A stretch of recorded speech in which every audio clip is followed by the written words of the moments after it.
औज़ुबिल्लाहिमिनश्शैतानिर्रजीम बिस्मिल्लाहिर्रहमानिर्रहीम। अस्सलाम वालेकुम फ्रेंड्स। आज का जो हमारा टॉपिक ऑफ डिस्कशन है वो है अरिस्टाटल। अरिस्टाटल और प्लेटो पॉलिटिकल साइंस के इब्तदाई फ़िलासफ़र्स हैं, और ये हर साल या प्लेटो पूछ रहा होता है एग्जामिनर, या फिर वो अरिस्टाटल पूछ रहा होता है।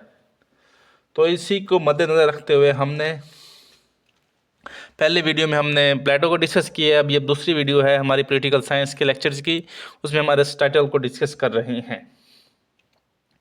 तो सबसे पहले हम अरिस्टाटल को डिस्कस करते हैं इसकी बायोग्राफी। ये जो बायोग्राफी है आपने एग्ज़ाम में नहीं लिखनी, बल्कि सिर्फ एमसीक्यूज़ के लिए तैयार करना है, ठीक है। तो सबसे पहले इसकी डेट ऑफ बर्थ है 384 BC, और इनकी डेट ऑफ डेथ है वो है 322 BC। उसके बाद ये ग्रीस के सिटी स्टेट मैकेडोनिया में पैदा हुए थे, और इन्होंने अपनी इब्तदाई तालीम अपने फादर से हासिल की थी, और उनके वालिद साहब डॉक्टर थे। और उसके बाद ये स्टूडेंट ऑफ द प्लेटो, ये प्लेटो के स्टूडेंट भी हैं। बायोग्राफी में लिखें, बायोग्राफी पहले इसकी हेडिंग में नोट कर लें। बायोग्राफी, ये जो मैं पॉइंट्स बता रहा हूँ आप नोट कर लें, ये आपके एमसीक्यूज में काम आएंगे। उसके बाद ये स्टूडेंट ऑफ द प्लेटो भी हैं, और ये टीचर ऑफ ग्रेट एलेक्जेंडर भी हैं। अरिस्टाटल प्लेटो का स्टूडेंट है और ग्रेट एलेक्जेंडर का टीचर भी है। ये 2 पॉइंट्स ये एमसीक्यूज में आ सकते हैं। उसके बाद इन्होंने जो सबसे इम्पोर्टेंट जो बुक लिखी है उनका नाम है पोलिस। जो इसकी इम्पोर्टेंट जो है ये पूछ सकता है एमसीक्यूज में, पोलिस। पोलिस जिसका मानी है states to politics, means politics. ये इनका इम्पोर्टेंट काम है। उसके बाद इन पे क्वेश्चन किस तरह, ये तो होगी इनकी बायोग्राफी, इस पे ऊपर क्वेश्चन कैसे पूछे जाते हैं इसके ऊपर, अरिस्टाटल पर क्वेश्चंस कैसे पूछे जाते हैं।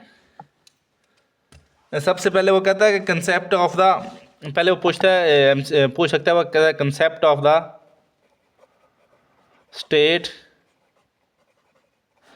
बाय अरिस्टाटल, या वो पूछ सकता है क्लासिफिकेशन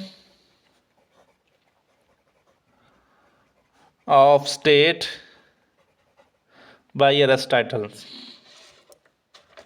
या आप जो सबसे मेन क्वेश्चन होता है वो पूछता है कि अरिस्टाटल इज ग्रेटेस्ट। ये क्वेश्चन हमेशा मोस्टली रिपीट होता है, ग्रेटेस्ट बट अनग्रेटफुल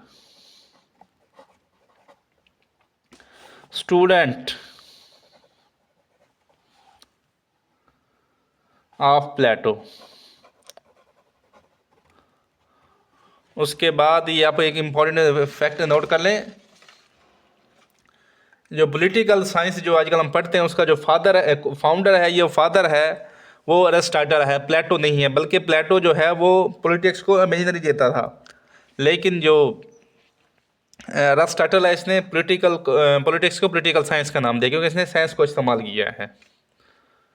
उससे आगे हम चलते हैं। वो कहता है कि स्टेट का आइडिया तो दिया था, क्या कहते हैं, रीज़न बिहाइंड, कॉन्टेक्स्ट कह लें आप। जब भी आपने कोई फ़िलासफ़र लिखना है तो उसके लिए सबसे पहले आपने कॉन्टेक्स्ट बताना है कि क्या वजूहात थी कि उसने अपनी थ्योरी दी। जो स्टेट की थ्योरी तो प्लेटो ने भी दी थी, तो इसने अपनी स्टेट की थ्योरी क्यों दी है। तो इसकी वजह यह है कि जो प्लेटो जो था वो इमेजिनरी बातें करता था, यानी इमेजिन करता था और उसके बारे में बात करता था। लेकिन अरिस्टाटल, क्योंकि इसने अपनी इब्तदाई तालीम अपने वालिद से हासिल की थी, क्योंकि उसका बाप डॉक्टर था, तो इसलिए इसने रियलिस्टिक, वो कहते हैं उसने रियलिस्टिक यानी साइंस के थ्रू उसने स्टडी शुरू की पॉलिटिक्स की, स्टेट की। इसलिए ये कहते हैं कि प्लेटो वाज द इमेजिनरी और अरिस्टाटल उसने रियलिस्ट था, उसने साइंस के थ्रू स्टडी की पॉलिटिक्स की।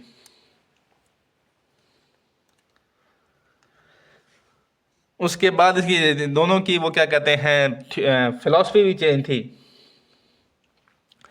तो वो कहता है कि एरिस्टोटल पहले ऑब्जर्वेंस पे यकीन रखता था, कि पहले ऑब्जर्व करता था फिर उसको उस सोल्यूशन को हल करता था। Observe the issue then resolve it. जैसे ये साइंस का तरीका है, इसलिए पॉलिटिकल साइंस में इसको इसने अपनी थ्योरी इसलिए दी कि इसने साइंस के थ्रू स्टडी किया। उसके बाद जो क्वेश्चन वो कहता है कि थ्योरी ऑफ स्टेट, इसकी थ्योरी ऑफ स्टेट क्या है? Theory of state bye Aristotle.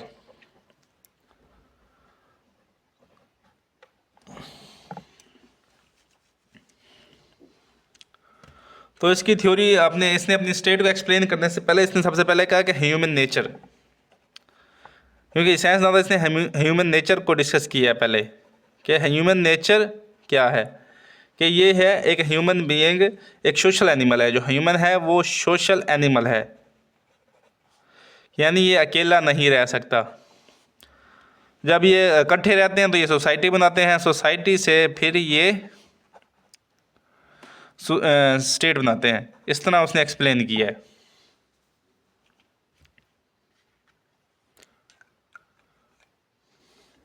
उसके बाद उसने ह्यूमन नेचर को डिस्कस करते हुए अपनी स्टेट की थ्योरी दी है। उसके बाद इसने स्टेट को दो हिस्सों में, इसमें दो क्लासेस में डिवाइड किया है। स्टेट टू क्लासेस में डिवाइड किया, two classes of state. Number 1 पे है स्लेव्स, नंबर 2 पे है citizens of the states. States वो इसको डिवाइड करता है दो हिस्सों में, स्लेव्स को by nature. By nature slaves कौन से होते हैं? सबसे पहले यानी जो बॉडी, जो उनकी बॉडी तो मजबूत होती है लेकिन वो मेंटली तौर पे वीक होते हैं। जैसे आजकल हमारे यहाँ वो कहते हैं कि कम इसके इनकी अकल कम है, इससे जोर वाला काम लेना है। और बाई लॉ जो होते हैं, कुछ होते हैं बाई लॉ स्लेव्स, वही war prisoner, POW, prisoners of war कहते हैं इनको, प्रिजनर ऑफ वार कहते हैं। ये कुछ स्लेव्स होते हैं, ठीक है। और ये सिटीजन होते हैं, सिटीजन होते हैं वो जो शहरी होते हैं। उसने इसको डिवाइड, इसको भी डिवाइड किया है 3 हिस्सों में। नंबर 1 है यंग,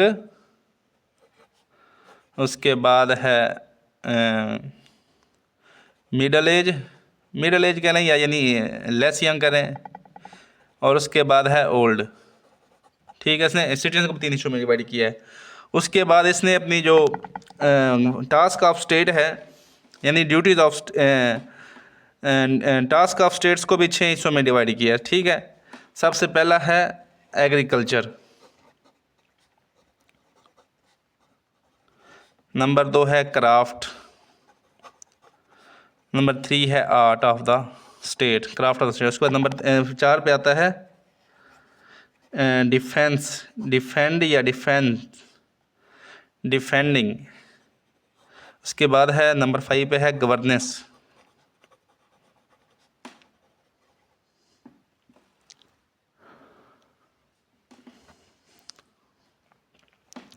और नंबर 6 पे आता है गवर्नेंस के बाद आती है नंबर 6 पे आता है रिलीजन। रिलीजन जो इसके पहले जो दो काम, ये तीनों काम है ये करेंगे कौन करेंगे? ये स्लेव्स करेंगे, ठीक है, स्लेव्स। उसके बाद ये नीचे वाले 3 काम हैं ये करेंगे citizen of the state, citizens of the state. वो कहता है जो यंग होंगे वो आपकी जो है उसकी हिफाजत करेंगे, आपकी सरहदों की हिफाजत करेंगे। अगर कोई मुल्क अटैक करता है तो उसकी हिफाजत करेंगे। और जो कहते हैं कि 20 से 40 तक जो होगा वो, इसने भी यही नहीं बताई, यानी जो थोड़ा बूढ़े हो जाएंगे तो फिर वो गवर्नेंस करेंगे, यानी वो हमारे मिनिस्टर्स लगेंगे। ये आप उसको सोल्जर्स कह लें, सोल्जर्स। इसके बाद ये हमारे मिनिस्टर्स कह लें, यानी जो गवर्नेंस हो ये सिटीजन ही करेंगे। लेकिन वो करेंगे जो थोड़े बूढ़े हो चुके होंगे। और जो रिलीजन वाला काम है, ये जो सबसे बूढ़े हो चुके होंगे वो हमारे बच्चों को रिलीजन पढ़ाएंगे भी, सही सिखाएंगे, रिलीजियस टीचर्स होंगे, बन जाएंगे फिर हैं। इस तरह उसने अपनी थ्योरी को स्टेट दी है। उसके बाद जो प्लेटो था उसने थ्योरी दी थी जस्टिस की, तो इसने थ्योरी दी है distributive justice. Distributive justice according to this कि जो बंदा जितना वो कहेगा कि अपने काम के लिए मुखलिस होगा, यानी जितनी दिललगी के साथ वो अपना काम करेगा, उतना उसको रिवार्ड और दिया जाएगा। क्योंकि जब वो इंटरेस्ट, जब वो कहता, फॉर एग्जांपल एक बंदा अच्छा काम कर रहा है, वर्किंग गुड, तो उसको फिर रिवार्ड मिलेगा। अगर वो अच्छा काम नहीं कर रहा, बैड परफॉर्मेंस, तो उसको निकालेंगे नहीं, बल्कि उसको हम रिवार्ड नहीं देंगे, नो रिवार्ड। इस तरह reward is interest of the individual, यानी हर बंदे का चाहता है कि उसको रिवार्ड मिले।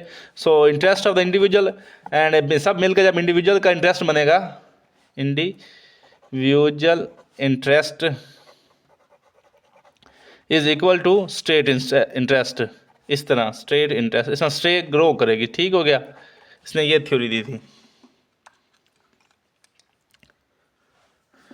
और प्रॉपर्टी के बारे में इसने कहा है कि उसके बाद प्रॉपर्टी, कम्युनिज्म, इसने कम्युनिज्म का सिस्टम नहीं दिया, इसने प्रॉपर्टी दिया, राइट, प्रॉपर्टी राइट इसने दिया। ठीक है, एरिस्टोटल ने अपनी आइडियल स्टेट में उसने अपनी क्या कहते हैं प्रॉपर्टी राइट दी है। क्योंकि प्रॉपर्टी उसने इस तरह कहा है कि इसको इतना डिवाइड कर दो, divide the wealth among citizen equally, यानी इक्विटेबल सिटीजन इक्वली के कोई नो पोवर नो रिच। ठीक हो गया।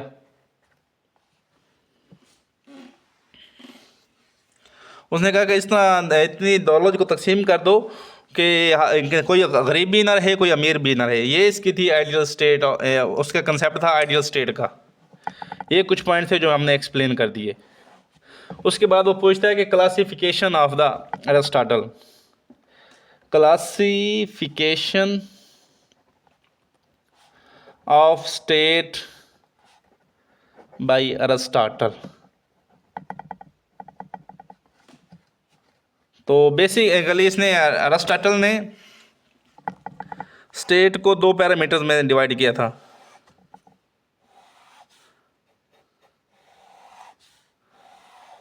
सबसे पहला है फॉर्म ऑफ गवर्नमेंट, पहले नंबर ऑफ रूलर्स। ठीक है, उसके बाद उसको उसने दो हिस्सों में डिवाइड किया, good form of state and bad form of state. ठीक है, तो अगर वन होगा, अगर वो कहता है कि अगर एक स्टेट पर एक बंदा हुकूमत कर रहा है, तो वो उसको कह रहा था मोनार्की, कह रहा है मोनार्की। ठीक है, ये गुड फॉर्म के समय इसमें यह है कि जो अथॉरिटेरियन है या जो लीडर है, वो खुद अपने उसके जो इंटरेस्ट हैं वो स्टेट के इंटरेस्ट के मैटर कर रहे हैं, वो लोगों की वेलफेयर कर रहा है, वो लोगों के साथ, वो लोगों का नुमाइंदा है, वो लोगों के प्रॉब्लम रिजॉल्व कर रहा है। वो जो उसके इंटरेस्ट हैं वो स्टेट के इंटरेस्ट के साथ वो कर रहे हैं, आपस में मैच कर रहे हैं, इसलिए वो मुल्क अच्छी तरक्की कर रहा है। तो इसके जब इसका जब बेटा आता है तो वो अपनी मर्ज़ी के मालिक, यानी बैड फॉर्म हो जाती है यानी इसमें जो है उसने जो वो स्टेट में लोग हैं उनको उसने ड्रा के उनसे वो ले रहा है, उनसे टैक्स एक्स्ट्रा इकट्ठा कर रहा है। उसके बाद ये वेलफेयर स्टेट नहीं है, इसमें जो है बंदों को डराया जाता है। और उसके बाद इसमें जो होल्ड है वो इसमें जो है वो प्रॉपर वो कहते हैं कि वो बंदों का इंटरेस्ट नहीं है, बल्कि वो खुद डरे हुए हैं, डरा के हुकूमत कर रहा है, जो इसमें है एक किस्म का बंदा है। उसके बाद जब आता है फ्यू, यानी कुछ लोग आते हैं, तो उसको कहते हैं aristocracy. Aristocracy form of government. Aristocracy में जो है वो कुछ लोग हैं जो अपनी वही मोनार्की वाला काम कर रहे हैं कि ये लोगों के मुंतखब लोग हैं और ये अच्छे से काम कर रहे हैं, वेलफेयर स्टेट है, सबकी नुमाइंदगी कर रहे हैं, स्टेट्स को ग्रो कर रहे हैं, स्टेट में वो कहते हैं डिस्ट्रीब्यूशन सिस्टम को लगाया हुआ है, प्रॉपर्टी को बराबर डिवाइड किया हुआ है। और जब ये इसकी जब ये लोग अगर इसको जो फर्स्ट फॉर्म आती है वो है ओलिगार्की। ओलिगार्की ओलिगार्की में यही है कि बैड फॉर्म गवर्नमेंट में इसमें वो बंदों को डरा के रखा हुआ है, उन्होंने उनको कोई राइट्स नहीं दिए हुए, उसको वो बंदों को डराते हैं। इनके ऊपर जो रिप्रेजेंटेशन है उसमें वो इलेक्शन होते हैं, हर डेमोक्रेसी इलेक्शन होते हैं, उसमें वो करते हैं, इलेक्शन चोरी करते हैं, इलेक्शन को वो वायलेट करते हैं। तो इसके बाद ये हो गया फ्यू फॉर्म ऑफ गवर्नमेंट। उसके बाद ये हो गया, उसके बाद आती है जब मैनी रोल हो जाएंगे, मैनी रूलर्स हो जाएंगे, तो उसे कह रहा है वो polity form of government. Polity जो आजकल की जो डेमोक्रेसी है उसे हम पॉलिटी फॉर्म ऑफ डेमोक्रेसी कहते हैं। पॉलिटी में बहुत ज़्यादा नुमाइंदे होते हैं, अगर वो गुड है, यानी वो बंदों को प्रॉपर राइट्स दे रही है, उनको रूल ऑफ राइट है, उसको सब कुछ दे रहे हैं, तो वो बेस्ट फॉर्म ऑफ गवर्नमेंट है। अगर उसमें वो बंदों को राइट्स नहीं प्रोवाइड कर रहे तो वो भी बैड फॉर्म ऑफ गवर्नमेंट है। और इसकी जो थर्ड है वो है डेमोक्रेसी। वो डेमोक्रेसी इसकी बात कर रहा है जो उस वक्त ग्रीक्स में एग्जिस्ट करती थी, कि पढ़े लिखे लोग कम थे और वो कहते हैं उसमें वोटिंग राइट्स नहीं थे। पॉलिटी में जो है वो सब पढ़े लिखे लोग हैं। ठीक हो गया classification of the state by the Aristotle, ये हो गया। उसके बाद ये देने के बाद वो कहता है कि इसकी जो बेस्ट फॉर्म ऑफ गवर्नमेंट है ना, जो सबसे पसंदीदा, वो अगर वो एमसीक्यू में पूछे कि best form of government, best form of state according to Aristotle, वो है मोनार्की। और उसके बाद वो कहता है कि लेस डिज़ायर, यानी मोनार्की के बाद कौन सी लेस डिज़ायर कौन सी है, वो है पॉलिटी। और उसके बाद वो कहता है कि सबसे उसकी जो वास्ट पॉलिटी है, लेस डिज़ायर स्टेट है, वो है पॉलिटी। उसके बाद वो पूछता है कि अगर वो पूछे कि वर्स्ट फॉर्म ऑफ गवर्नमेंट कौन सी है, worst form of state according to Aristotle, वो है डेमोक्रेसी। डेमोक्रेसी से इसलिए नफरत करते थे कि उनके जो टीचर थे सुकरात को इसी के थ्रू उसको किल किया गया था, यानी उसको मारा गया था, एग्जीक्यूट किया गया था।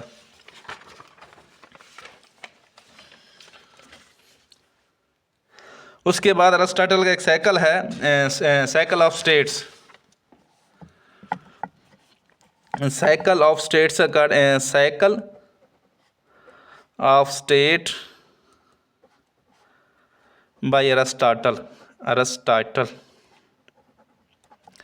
तो सबसे पहले वो कहता है कि मोनार्की होती है,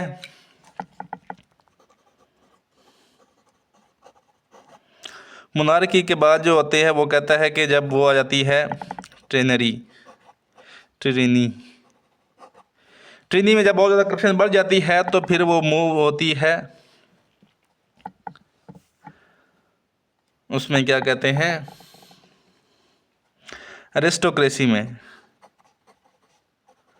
अरिस्टोक्रेसी सही काम कर रही होती है, फिर वो मूव होती है ओलिगार्की में। जब उसको अरिस्टोक्रेसी अच्छे से काम कर रही होती है, फिर उसमें जो करप्ट लोग आना शुरू हो जाते हैं तो फिर वो चल जाती है ओलिगार्की में।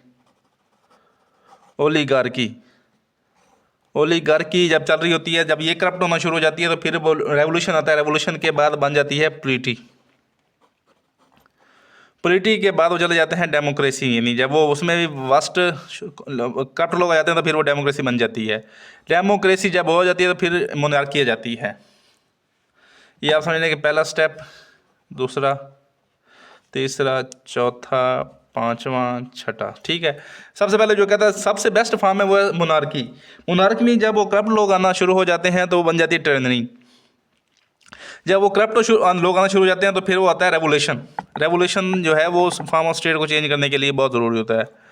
रेवोल्यूशन आ जाता है, रेवोल्यूशन है जो उसके बाद वो जो है टिरानी सीधी चली जाती है अरिस्टोक्रेसी की तरफ, जो हमारी वो है स्टेट चली जाती है। अरिस्टोक्रेसी जब तक ठीक रहती है तो चलती रहती है, जब उसमें करप्ट लोग आना शुरू हो जाते हैं तो वो फॉर्म में चेंज कर लेती है, ओलिगार्की की तरफ चली जाती है। ओलिगार्की से जब ओलिगार्की आती है तो फिर रेवोल्यूशन आता है, रेवोल्यूशन आता है और आपकी स्टेट मूव हो जाती है उस पॉलिटी की तरफ। पॉलिटी से जब वो लोग अच्छे से काम करते रहते हैं, स्टेट के लिए काम करते रहते हैं, तो ये अच्छी स्टेट रहती है।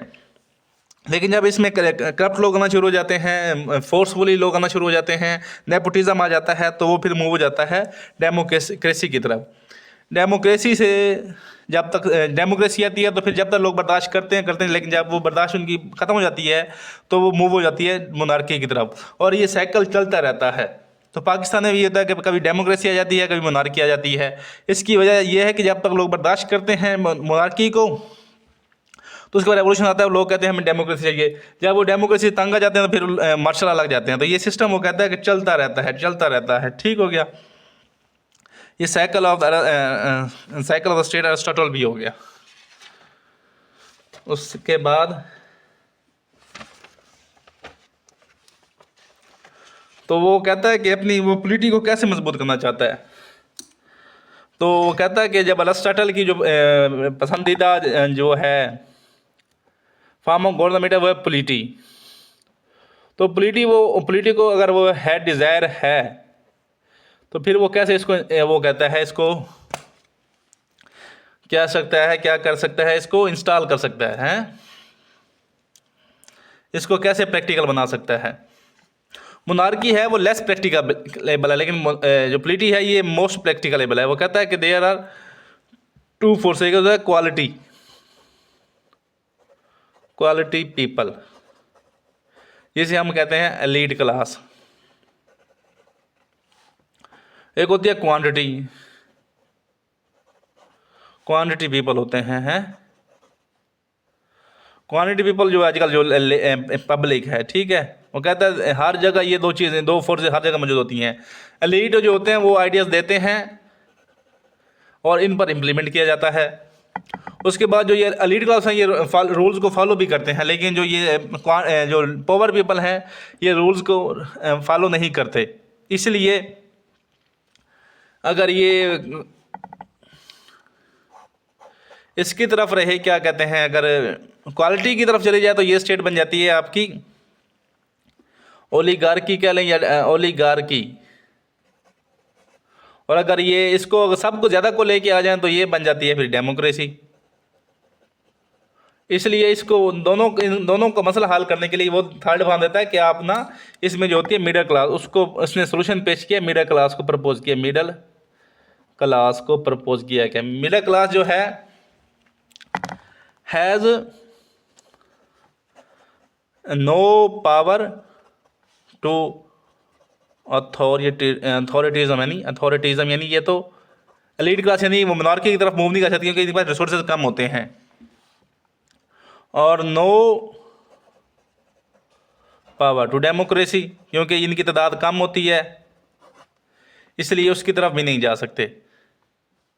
ठीक है, लेकिन इसकी इक्वालिटी मिडिल क्लास की क्वालिटी एक ये है कि ये चेक ऑन द एलीट, क्योंकि ये वेल अवेयर होते हैं अपने रूल्स एंड रेगुलेशन से। यानी जो ये रूल एंड रेगुलेशन होता है, कॉन्स्टिट्यूशन होता है, ये उनसे वेल अवेयर होते हैं। लेकिन जब भी कोई कहते हैं एलीट इसको वायलेट करता है, वायलेशन करता है, तो ये इनको स्टॉप करते हैं। ठीक है, यानी ये एलीट को भी कंट्रोल कर सकते हैं, चेक करना है। उसके बाद इसका चेक ऑन पब्लिक पर कैसे चेक है, क्योंकि ये अच्छी पोजीशनों पे होते हैं। कहते हैं इकोनॉमिस्ट भी यही होते हैं, बैंकर्स भी यही होते हैं, टीचर्स भी यही होते हैं, प्रोफेसर्स भी यही होते हैं। इसलिए इनका पब्लिक पर भी कंट्रोल होता है। अगर ये पब्लिक पे वायलेशन करती है तो ये पुलिस वाले भी यही होते हैं, तो ये इनको भी स्टॉप करते हैं। इसलिए अगर आपने अगर बेस्ट फॉर्म ऑफ गवर्नमेंट चाहते हैं, बेस्ट फॉर्म ऑफ गवर्नमेंट, तो आपको चाहिए कि आप मिडिल क्लास को प्रमोट करें, एम्पावर करें, इसको एम्पावर करें, इनको वो करें, इनको कहते हैं पावर ट्रांसफ़र करें। पावर ट्रांसफर एम्पावर वही होता है। इनको increase number of middle class की जो है आप उसको मजबूत करें, ज़्यादा बढ़ाएं। ठीक हो गया, ये तो हो गया कंसेप्ट मिडिल क्लास का।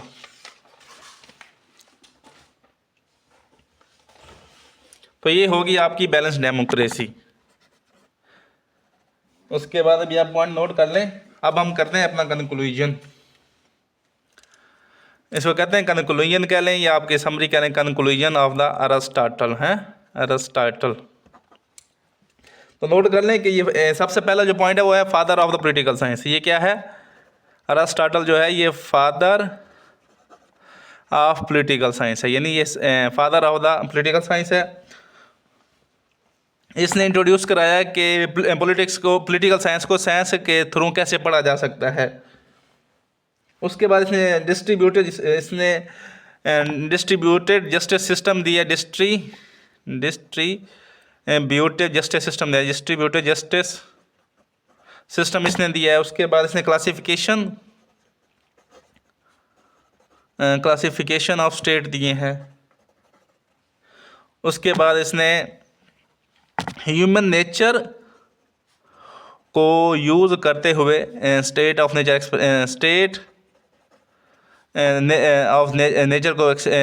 ऑफ स्टेट एक्सप्लेन किया है। ह्यूमन नेचर को इस्तेमाल करते हुए इसने नेचर ऑफ स्टेट एक्सप्लेन किया है।